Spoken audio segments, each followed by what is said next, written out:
Hey guys, and welcome to how to paint alien flesh on a Genestealer called Magus. Okay, let's take a look. So the last video that I did, we were looking at doing purple to yellow blends on a Shadowstalker, and I thought in that video I alluded to the fact that if you add white to the later steps, or at least a yellow that had white in it, you'd end up with a flesh tone. So I thought for this video we'd go through and actually experiment with that. So move through those magenta tones with the yellow and then purposely go through and add the white in and create a kind of a purpley pink flesh tone, which would be perfect for a more alien flesh tone like these Genestealer cult characters have, and we get a lot of purple and magentas in the shadows and that really pinky flesh and pale flesh towards the top area. So I thought that'd be really cool. So I've got some colors here. We've got our purple there, the royal purple, the magenta from Vallejo there, and that deep yellow with some white, and we're going to use that to build up a gradient and then move into these flesh colors and do a really that sort of very quintessential Genestealer cult sort of flesh, which does have a lot of pinks and purples in it, and I think that'll really suit this Magus figure. So yeah, grab a model and let's get started, eh?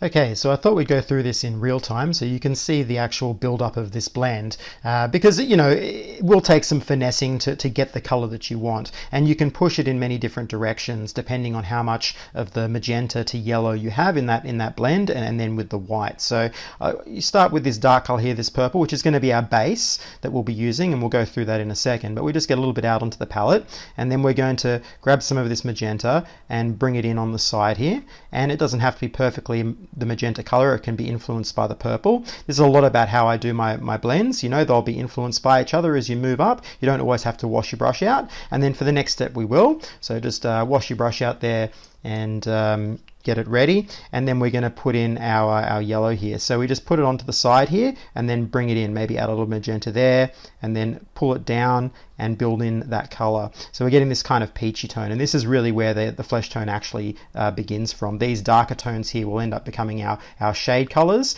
and a little bit of like glazing and so on at the end to give us a little bit more contrast, but this is really where the flesh tone is kind of beginning. So we've got this sort of peach tone now. So now we add some more yellow and we build it in again, and so now we're getting even more of that yellow coming through, and it's about at this point that we want to start adding the white. So what happens is once you add the white, and you'll notice it'll instantly go to a flesh tone straight away, and here we've got a lot of yellow in, so it's becoming more of a light Caucasian, I guess, skin tone, something like that. But we want to add a little bit of yellow in here as well, and a little bit of the magenta too. So we're just building it until we reach a sort of midpoint between all of that. So a little bit more yellow. And you can see it's not an exact science. We're just continually playing with that color until we have something that's about right. So that's getting pretty close. We might just build that right in there and see if we can get that to change color a little bit. There we go. And so now we're getting a kind of slightly pinkish but also tanned color running through there, okay? And now we can build up into that white there and start building up those final layers of color. So you just keep working it up until you're getting roughly the color that you want. Now we can also influence this again, so we take a look at it and we think, okay, this is pretty close, but maybe we need to add a little bit more pink into this, so we'll add a little tiny bit more here and build in just a little bit closer to this tone here, so we've got a bit more of a transition. So there we go. So now we got this purple to magenta to sort of a 50-50 here, and then a 3/4, 1/4 style, moving into this lighter, I guess sort of more sunset color here, moving into sort of a light skin tone here with still a bit of pinks and yellows influencing it, and up into a very pale color. So this will basically give us our gradient. So it's just a matter of going back and forth until you really gain exactly what you want. Now you could go more pink. You could add way more magenta to this and move it into much more of a pink tone. But I've tried to move it into a more warm colors because these darker tones here are eventually going to influence the whole thing through the use of glazes and so on at the end to give us a little bit of shading. So we'll get more of that purple pink coming through by the end of the process. And if we really want to, we can do my usual color glazing with the shade colors, and we can add in a little bit of that as well. But we'll see how we go. But we should be able to do the whole skin tone with just this here. So you can see how easy it is to push in different directions. If we had more of the yellow and you keep going, you go into more of that yellow tone. But here adding the white, you see how that changes it all from going from this sort of really rich purple magenta tone all the way into like a light skin tone here. So yeah, really cool thing to try. So now let's use this gradient and we'll get started on the model. So now we have our gradient set up, and so to begin with we're going to do that purple base.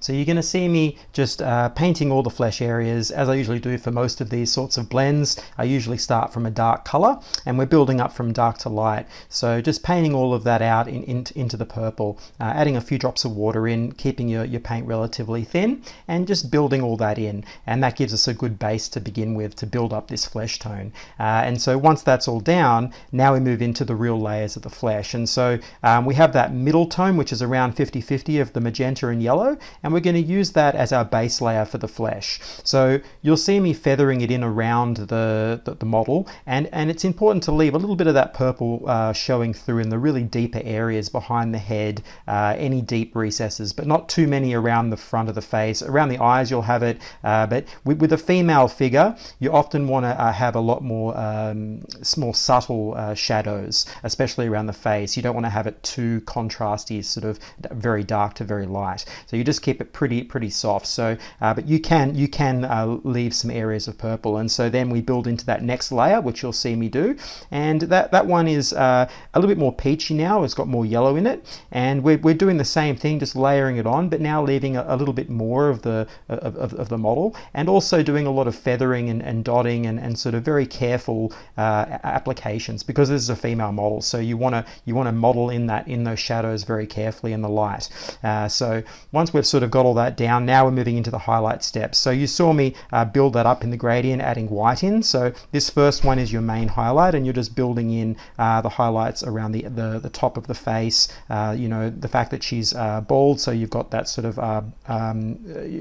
top spot on the skull. So you want to add a little bit of light there, and around the brow and the T-section, the nose, etc., and build in the light and move along like that. And so once you've got that down, it's just a process of just doing more and more highlights and building up through those steps. So the next one with the white added in more, which you'll see me begin to do, and you're just deciding where you want to see lighter tones. So this is mostly on this figure going to be around the face. On most figures it will, and you sort of really paying attention to that T-section. So that's the eyebrows, the nose, the cheekbones. Especially on a female model, you want to try to model in the light hitting the top of the cheekbone and having a bit of shadow underneath to accentuate that form. Especially on something that's a Genestealer inspired character. You know, they've got that sort of alien feature coming forward. So you just want to build in those lights and give it a bit of drama there. So a little bit like painting a vampire. It's a very similar approach.